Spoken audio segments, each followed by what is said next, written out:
انبیاء محبوب کبریا محمد الرسول اللہ صلی اللہ علیہ وسلم کی سیرت، ان کی صورت کے حوالے سے چند معروضات عرض کی جاتی ہیں۔ آپ صلی اللہ علیہ وسلم کی گفتگو کرنا ہمارا ایمان ہے، اور آپ صلی اللہ علیہ وسلم کی گفتگو کرنے کا مقصد کہ ہمارے دلوں کے اندر اللہ کے نبی صلی اللہ علیہ وسلم کی زیادہ سے زیادہ محبت بیٹھ سکے۔ وعلیکم السلام۔ آپ صلی اللہ علیہ وسلم ان کی سیرت، ان کی صورت یا صورت کی کسی جھلک کو لے کے ہم اگر گفتگو کرنا چاہیں تو وقت تو ختم ہو سکتا ہے، لیکن آپ صلی اللہ علیہ وسلم کی ایک جھلک کا بھی حق ادا نہیں ہو سکتا۔ آپ صلی اللہ علیہ وسلم کے حسن کو لے کے یا اللہ کے پاک پیغمبر علیہ السلام کے ایک لعاب کو لے کے یا اللہ کے نبی صلی اللہ علیہ وسلم کی سیرت کا کسی ایک پہلو کو لے کے اگر ہم گفتگو کرنے لگ جائیں تو وقت تو ختم ہو سکتا ہے، لیکن اس جملے پہ، اس پہلو پہ پوری گفتگو نہیں ہو سکتی۔ سیرت نگاروں نے اپنے اپنے انداز کے اندر اللہ کے نبی صلی اللہ علیہ وسلم پر گفتگو کی، لیکن انہوں نے بھی آخر میں یہی کہا کہ ہم اپنی نبی صلی اللہ علیہ وسلم کی سیرت پر گفتگو کر کے حق ادا نہیں کر سکتے۔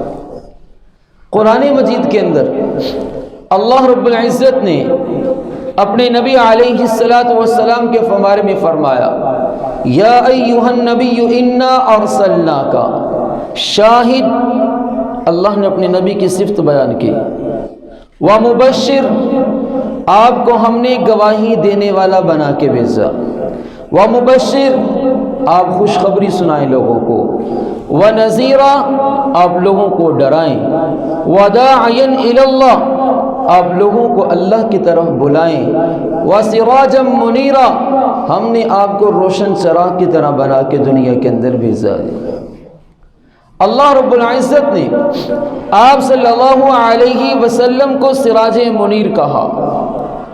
آپ صلی اللہ علیہ وسلم کا حسن مبارک یہ ایسا حسن ہے کہ شاہ عبدالعزیز محدث دہلوی رحمۃ اللہ علیہ نے لکھا کہ اللہ رب العزت نے حسن کے 100 ٹکڑے کیے، ان 100 ٹکڑوں میں سے جو ایک حصہ اللہ رب العزت نے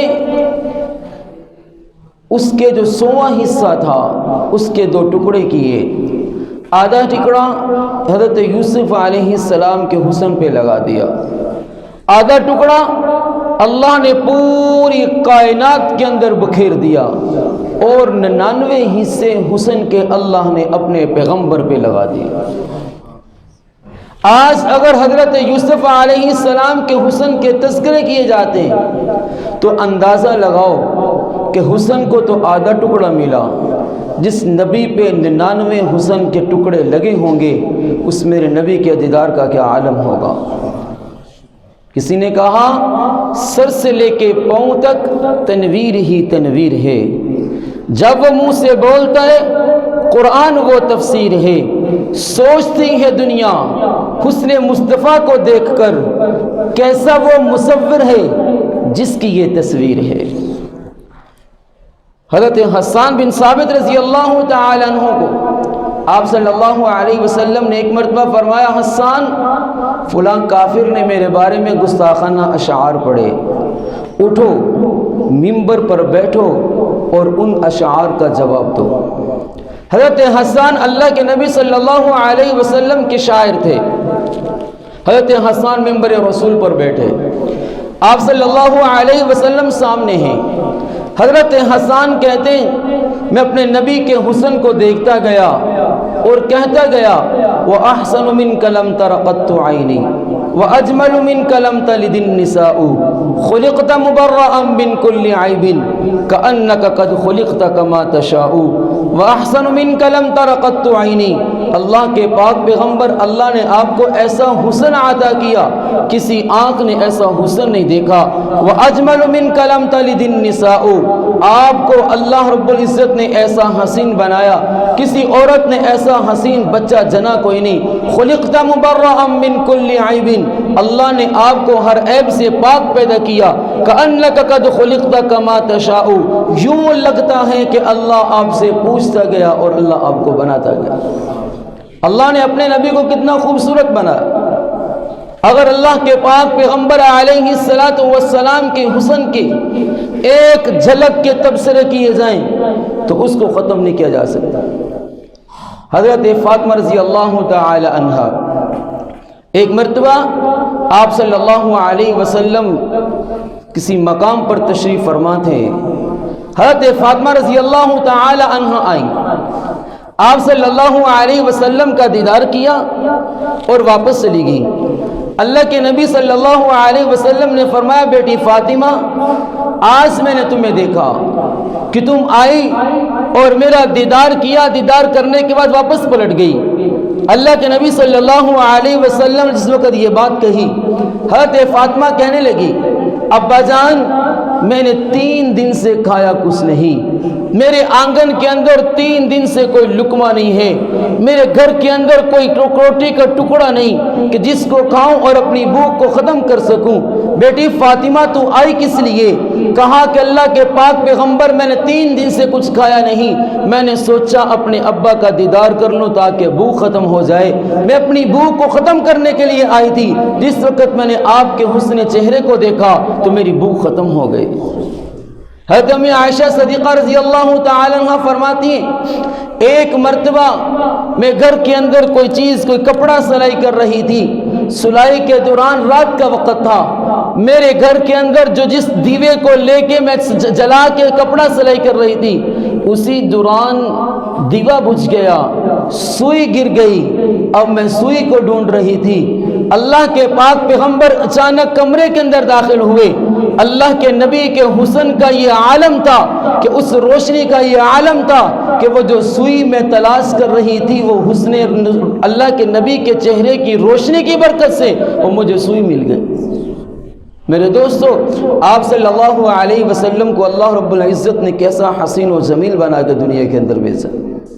تو اگر آج کوئی آدمی کسی سے محبت کرتا ہے تو اس کسی سے جب محبت کی جاتی ہے، کسی کے مال کی وجہ سے یا کسی کی خوبصورتی کی وجہ سے، اگر تو کسی سے محبت کی جائے کسی کی خوبصورتی کی وجہ سے تو اس کے حسن کو اللہ کے نبی کے حسن کے ساتھ ملاؤ۔ اگر میرے نبی کا حسین ہونا اس سے زیادہ بکمال حیثیت رکھتا ہے تو پھر جس کی محبت دنیا کے اعتبار سے دل کے اندر ہے اس کو ٹھوکر مار دو، اور اللہ کے نبی کا حق زیادہ ہے، اللہ کے نبی کے ساتھ زیادہ محبت کی جائے، کیونکہ اللہ کے نبی صلی اللہ علیہ وسلم نے فرمایا، لا یؤمن احدکم حتی اکون احب الیہ من والدہ وولدہ والناس اجمعین، لوگوں تمہارا ایمان مکمل تب تک نہیں ہوگا جب تک اپنی اولاد سے، اپنے والدین سے، اپنے بچوں سے، ساری کائنات سے زیادہ مجھ سے محبت نہیں کرو۔ تو اگر ایمان مکمل کرنا چاہتے ہو تو ہمیں اللہ کے نبی صلی اللہ علیہ وسلم سے سچی محبت کا اظہار کرنا پڑے گا، ورنہ ہمارا ایمان مکمل نہیں ہوگا۔ جب ایمان مکمل نہیں ہوگا تو میرے دوستو پھر ہم مسلمان مکمل نہیں ہوں گے۔ اللہ کے نبی صلی اللہ علیہ وسلم کے ساتھ ایمان کے مکمل ہونے کی گارنٹی یہ ہے کہ آپ صلی اللہ علیہ وسلم کے ساتھ سچی محبت کا اظہار کیا جائے۔ آپ صلی اللہ علیہ وسلم سفر کے لیے نکلے، ہجرت کا موقع تھا، سیدنا ابوبکر صدیق رضی اللہ تعالی عنہ ساتھ تھے۔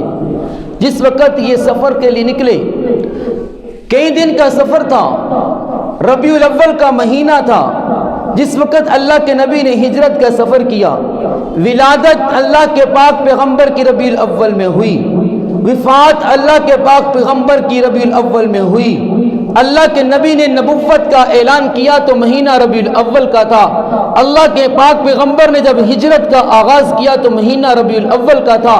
جس وقت اللہ کے پاک پیغمبر ہجرت کے لیے روانہ ہوئے، کئی دن گزر گئے، بھوک کی شدت زیادہ ہو گئی، ایک جھونپڑی نظر آئی، اللہ کے نبی اس جھونپڑی کے اندر گئے، اس کے دستخط لے کے پوچھ کے اجازت کے اندر گئے۔ اس جھونپڑی والی عورت تھی، اس کا نام ام معبد تھا۔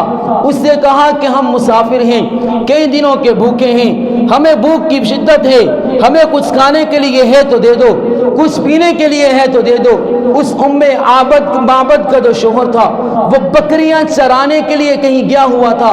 جس وقت ام معبد کا شوہر واپس آیا، اس نے دیکھا گھر کے اندر ایک بکری ہے، وہ جو بیمار جس کو میں چھوڑ کے گیا تھا، گھر کے اندر دودھ برتنوں سے بھرے ہوئے۔